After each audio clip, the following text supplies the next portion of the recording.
DNA replication एक बहुत important topic है, इससे बहुत सारे क्वेश्चन बन सकते हैं। डीएनए का रेप्लिकेशन हम क्या बोलते हैं? डीएनए का जो रेप्लिकेशन होता है वो सेमी कंजर्वेटिव होता है। येलो वाला स्ट्रैंड पेरेंट का था और व्हाइट वाला नया बना, तो आधा नया आधा पुराना, इसको सेमी यानी हाफ कंजर्वेटिव बोल दिया। एक डीएनए से अगर दूसरा डीएनए बनाना है तो बिना एंजाइम्स के तो बायोलॉजी में या सेल में कोई काम ही नहीं होता है। नीट की तैयारी में क्या लगता है? Practice practice practice. यहाँ हम करते हैं ढेर सारे क्वेश्चंस की practice practice and practice.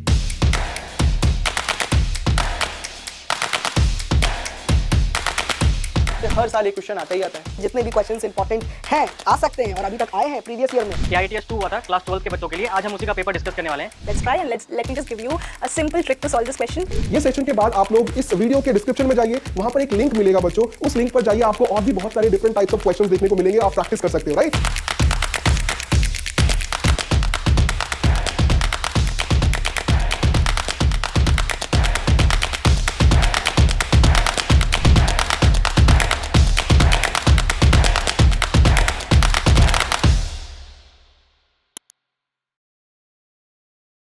So hello NEET aspirants, कैसी चल रही है तैयारी? नीट में अब ज़्यादा समय नहीं है, तो हमें अपने तैयारी पे और ज़्यादा फोकस करना है। और फोकस करने के लिए हमें क्या करना है? हमें कुछ ऐसी चीज़ों को फॉलो करना है जो हमारे स्कोर को बूस्ट करने में हेल्प करे। सो ये जो वीडियोस हैं ये वही काम करने वाले हैं। ये वीडियो एक कैप्सूल की तरह काम करेंगे। अगर आप इन वीडियोज़ को देखोगे तो आपका स्कोर, मुझे तो लगता है कि ज़रूर ही बूस्ट होगा। सो प्लीज़ मेक श्योर कि आप ये वीडियो को देखें टिल दी एंड, और बाकी सारे भी स्कोर बिल्डर सीरीज वीडियोस को बहुत अच्छे से देखना है। इस वाले वीडियो में हम बात करेंगे डीएनए रेप्लिकेशन की। डीएनए रेप्लिकेशन एक बहुत इंपॉर्टेंट टॉपिक है, इससे बहुत सारे क्वेश्चन बन सकते हैं। अगर हम रेप्लिकेशन की बात करें तो हमें पता है कि डीएनए का स्ट्रक्चर किसने प्रपोज किया था? वॉटसन एंड क्रिक ने प्रपोज किया था 1953 में। बट वॉटसन क्रिक ने जब डीएनए का स्ट्रक्चर दिया था तब उन्होंने एक और बात भी बोली थी।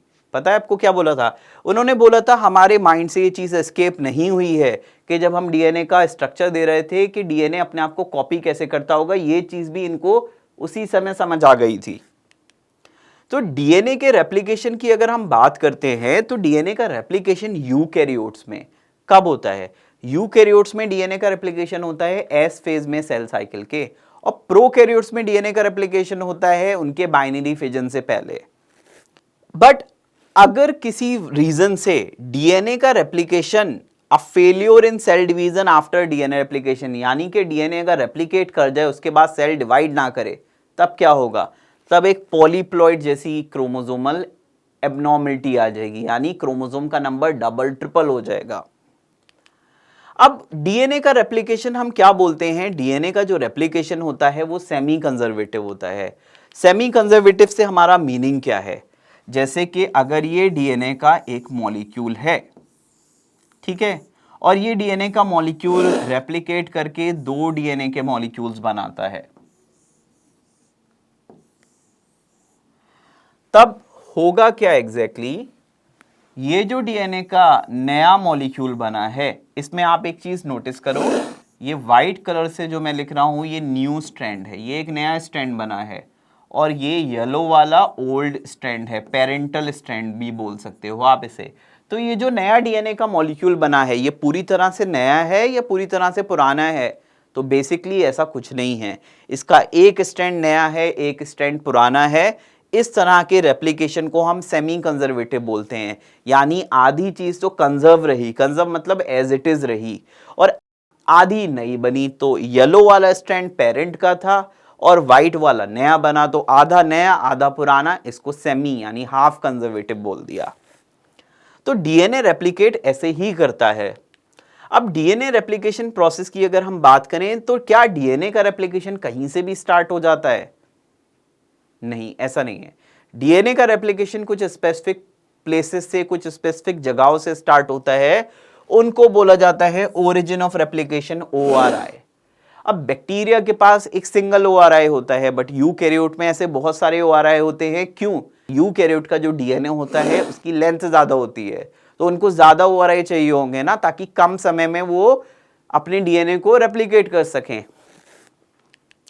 अब रेप्लिकेशन के लिए एंजाइम्स तो चाहिए होंगी, एक डीएनए से अगर दूसरा डीएनए बनाना है तो बिना एंजाइम्स के तो बायोलॉजी में या सेल में कोई काम ही नहीं होता है, तो एंजाइम तो चाहिए ही चाहिए है। अब सबसे इंपॉर्टेंट एंजाइम होती है इसमें DNA dependent DNA polymerase. DNA dependent DNA polymerase जो एंजाइम है वो डीएनए को यूज करके नया डीएनए बना देती है, इसलिए इसका नाम रखा डीएनए डिपेंडेंट डीएनए पॉलीमरेज। अब डीएनए बनाने के लिए हमें किसको जोड़ना पड़ेगा? डीएनए बनाने के लिए हमें डीएनए के मोनोमर यानी डीऑक्सीराइबोन्यूक्लियोटाइड्स को ऐड करना पड़ेगा फॉस्फोडाइस्टर बॉन्ड बनाकर। तो यही काम ये एंजाइम करती है। तो डीएनए रेप्लिकेशन में जो इंपॉर्टेंट एंजाइम्स है उसको देखो यहाँ पर एक बहुत ही क्रिस्प फॉर्म में आपके सामने है। डीएनए पॉलीमरेज ये नया डीएनए का स्ट्रैंड बनाएगी। हेलिकेज एक एंजाइम होती है, वो डीएनए को ओपन करती है ताकि पेरेंटल स्ट्रैंड अलग हो जाए और उन पे नया स्ट्रैंड बन सके। एक एंजाइम होती है जिसका नाम होता है, या प्रोटीन हम बोल सकते हैं इसको, सिंगल स्ट्रैंड बाइंडिंग प्रोटीन बोलते हैं। तो जब डीएनए अनवाइंड होता है ना तो ये सिंगल स्ट्रैंड को होल्ड करके रखती है ताकि वो वापस से हाइड्रोजन बॉन्ड ना बना ले।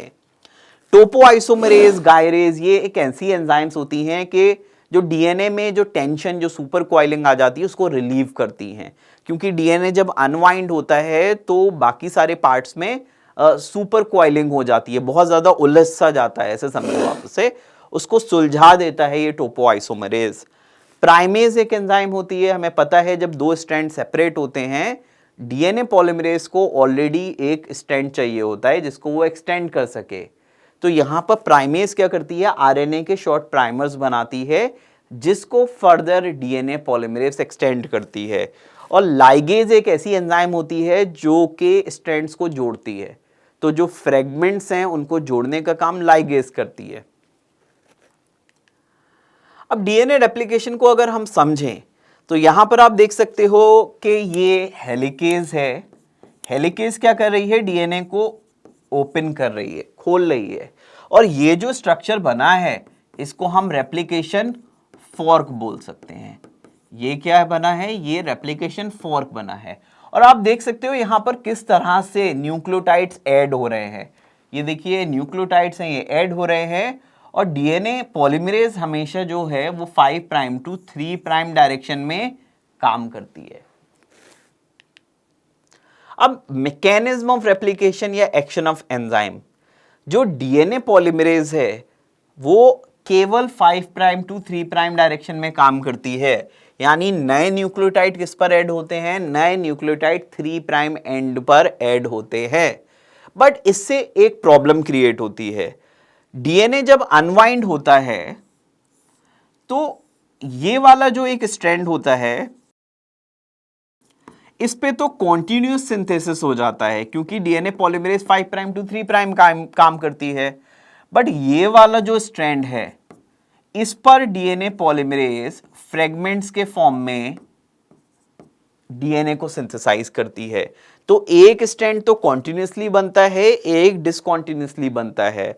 यहां पर जो ये छोटे छोटे फ्रेगमेंट्स बनते हैं इनको ओकाजाकी फ्रेगमेंट्स बोलते हैं, और इन फ्रेगमेंट्स को बाकी बाद में एंड में लाइगेज नाम की एंजाइम क्या करती है, ज्वाइन कर देती है। अब डीएनए पॉलीमरेज यहां पर आप देख सकते हो कि ये ओकाजाकी फ्रेगमेंट्स बाद में ज्वाइन, तो जो स्ट्रैंड कॉन्टिन्यूसली बनता है वो लीडिंग कहलाता है, जो स्लोली बनता है वो लैगिंग कहलाता है। लैगिंग स्ट्रैंड पे ही ओकाजाकी फ्रेगमेंट्स का फॉर्मेशन होता है। सो यहां पर अगेन आप देख सकते हो रेप्लिकेशन फॉर्क है, एक स्ट्रैंड कॉन्टिन्यूसली बन रहा है, एक डिसकॉन्टिन्यूसली बन रहा है। अब डीएनए रेप्लिकेशन के लिए एनर्जी कहां से आती है, ये भी एक बहुत इंपॉर्टेंट क्वेश्चन है। तो जो ये डीऑक्सीराइबोन्यूक्लियोटाइड ट्राइफॉस्फेट होते हैं ये सबस्ट्रेट की तरह भी काम करते हैं और इन्हीं से एनर्जी भी मिलती है। तो basically DATPs, DTTPs, DGTPs and DCTPs यही सोर्स ऑफ एनर्जी हैं और यही सबस्ट्रेट भी हैं, तो इनका डुअल फंक्शन है।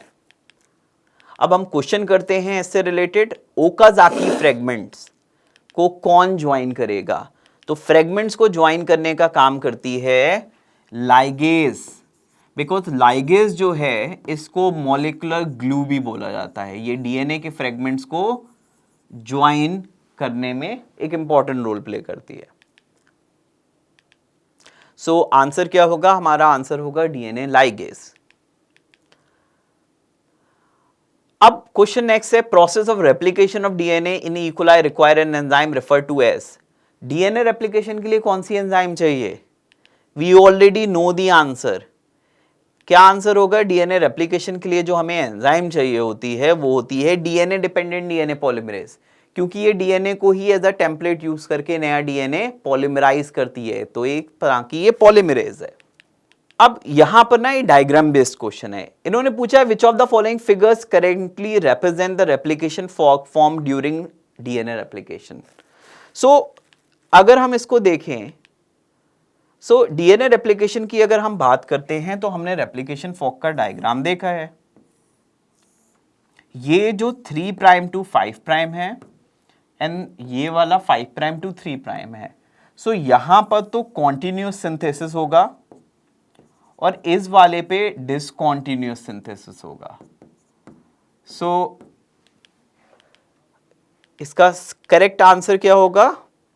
Option D. यहां पर आप देख सकते हो, यहां पर कॉन्टिन्यूस सिंथेसिस हो रहा है, यहां पर डिसकॉन्टिन्यूस सिंथेसिस हो रहा है। सो देखा आपने, हमने कुछ इंपॉर्टेंट एंजाइम्स के नाम पढ़े, हमने डायरेक्शन के बारे में पढ़ा, और हमने रिलेटेड क्वेश्चंस को भी सॉल्व किया। तो अब आपको एक काम करना है, डिस्क्रिप्शन बॉक्स में जाना है, डिस्क्रिप्शन में इस वीडियो के जाना है, एक लिंक मिलेगा, उस पर क्लिक करिए और आप एक टैप एंड टेस्ट को दीजिए। उस टैप एंड टेस्ट से आपको पता चलेगा कि इस टॉपिक पे आपकी कितनी अच्छी कमांड है। और एक और काम आपको बहुत ज़रूरी करना है कि आपको इस वीडियो को लाइक करना है, चैनल को हमारे सब्सक्राइब करना है, अपने दोस्तों के साथ जल्दी से शेयर करना है ताकि ये इन्फॉर्मेशन उनको भी मिल सके। Thank you.